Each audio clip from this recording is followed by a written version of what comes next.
rip his heart out. I'm the best ever. I'm the most brutal and vicious and most ruthless champion there's ever been. There's no one can stop me. In the world of heavyweight boxing, Mike Tyson, the fierce and relentless knockout fighter, met a challenge like he had never seen before. An arrogant giant strode into the arena, believing his stature would ensure victory. But he didn't know what would happen next. Prepare to be blown away as we enter the explosive duel that has left the boxing world speechless despite height differences. Don't miss a single second of this epic bout. Michael Gerard Tyson, better known as Mike Tyson, is a well-known former professional boxer who dominated the heavyweight class in the 1980s.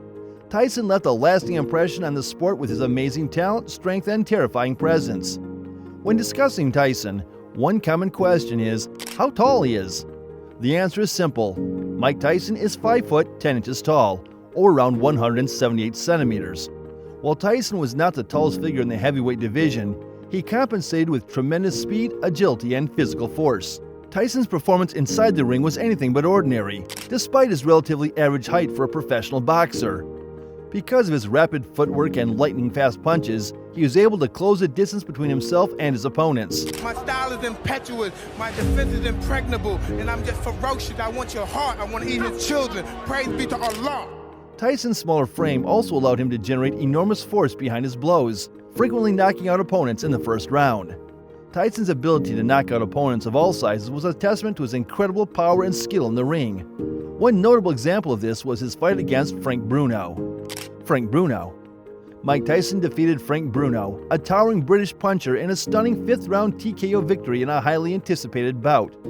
Tyson's persistent tenacity and raw power were on display from the start of the fight. Despite having a substantial height advantage against Tyson, the American fighter displayed his ability to close the distance and land deadly strikes. Throughout the battle, Tyson maneuvered his way within Bruno's reach, avoiding the Briton's punches and counters with quickness and head movement. He assaulted Bruno's body and head constantly, wearing him down with a barrage of strong combinations. Despite his efforts to use his height and reach advantage, Bruno was unable to hold Tyson at bay. He'll try to, he's learned to hold on, which he did with McCall. He is very strong, and he'll also try to tie Tyson up. Tyson's constant assault took its toll on Bruno as the rounds went on. Tyson landed a devastating left hook in the 5th round that caught Bruno aback and sent him tumbling. Bruno battled valiantly to stay upright, but Tyson's unrelenting barrage proved too much for him. The battle was eventually stopped by the referee, who declared Tyson the winner by technical knockout. Sammy Scaff and Lou Savarese. Mike Tyson faced and knocked out both Lou Savarese and Sammy Scaff, both of whom stood an imposing 6 feet 4 inches tall, in 2 overpowering demonstrations of his prowess.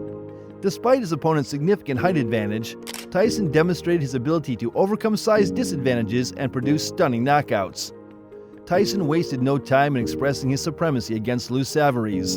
From the start, he launched a flurry of punches that caught Savarese off guard and caused him to stumble. Tyson dominated his bigger opponent with lightning-fast combinations, preventing Savarese from launching any significant offense. The onslaught continued until the referee was forced to step in and declare Tyson the winner via technical knockout. Similarly, Tyson demonstrated his perseverance and precision in his fight with Sammy Scaff. Despite the height disparity, Tyson was able to move in and out of range with ease, landing devastating strikes at will. Tyson's incredible punching power dropped Scaff on the mat shortly after the bell rang, startling the audience. Tyson stalked Scaff mercilessly, continuing to pummel him with damaging hooks and uppercuts. The referee stopped the fight after Tyson's unrelenting onslaught rendered Scaff powerless, ending in Tyson's 2nd knockout victory. Wow.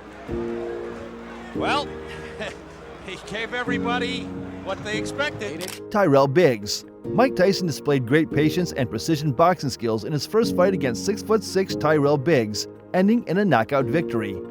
Tyson's technical approach to the battle demonstrated his ability to react to and capitalize on his opponent's flaws. Tyson was controlled and calculated in the early rounds despite his significant height and reach advantage.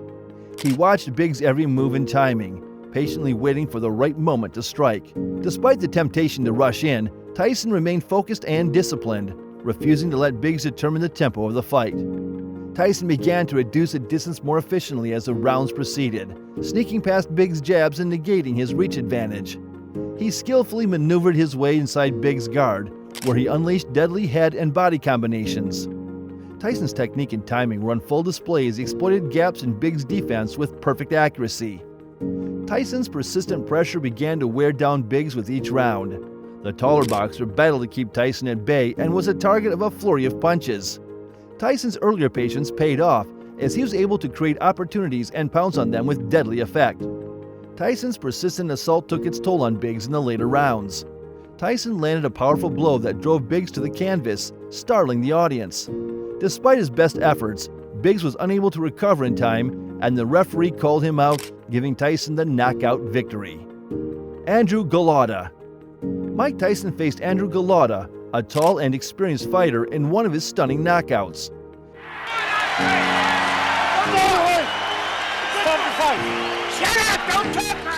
Tyson was expected to be challenged by Golota's height advantage of 6 feet 3 inches.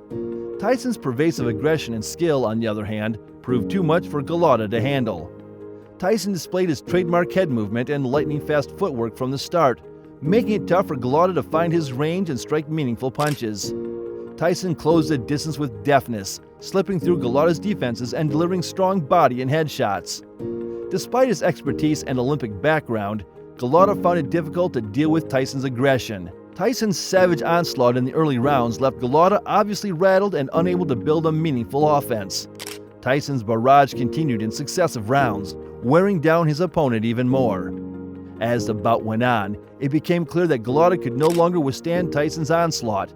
Golota, frustrated and overwhelmed by Tyson's continuous barrage, took the difficult choice to withdraw from the fight. The referee was forced to call a halt to the fight, granting Tyson the victory via technical knockout. Jose Rebalta. Mike Tyson met Jose Rebalta, a towering heavyweight fighter who stood at 6'4", a significant height advantage over Tyson's 5'11". Despite the obvious size disparity, Tyson demonstrated his skill as one of the best knockout artists in history. The bout happened in the late 1980s, when Tyson was already on a legendary winning streak. Rebalta, an established Cuban fighter with a strong amateur record, appeared to be a worthy opponent for Tyson.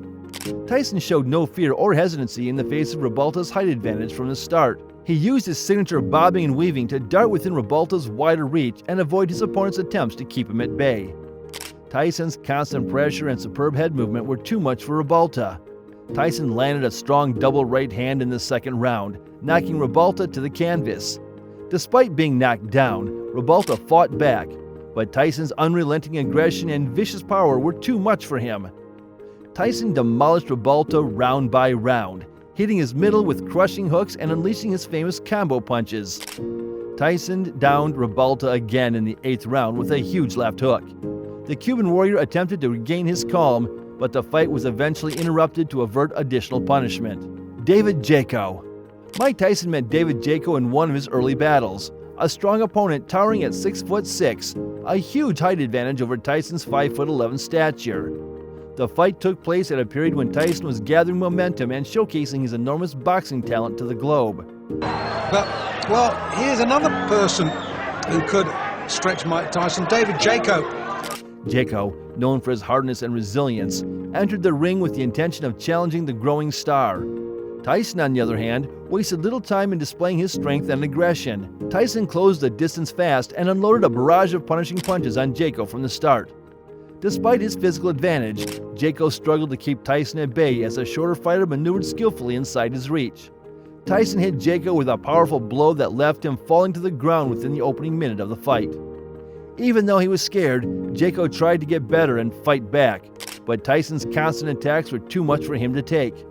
Tyson kept punishing Jaco with hooks and overhand blows that landed with exquisite accuracy. As the fight went on, Tyson's relentless attacks left Jaco clearly stunned and unable to do much offensively. Tyson fired a final devastating right hook that sent Jaco tumbling to the canvas, thus ending the fight. The bout was promptly stopped by the referee, who declared Tyson the winner by knockout. Despite his willpower, Jaco couldn't match Tyson's sheer power and aggressive style. If you like this captivating story about Mike Tyson's amazing fights, be sure to hit that like button and share this video with other boxing fans. And don't forget to subscribe to our channel for more videos like this. Stay tuned until next time.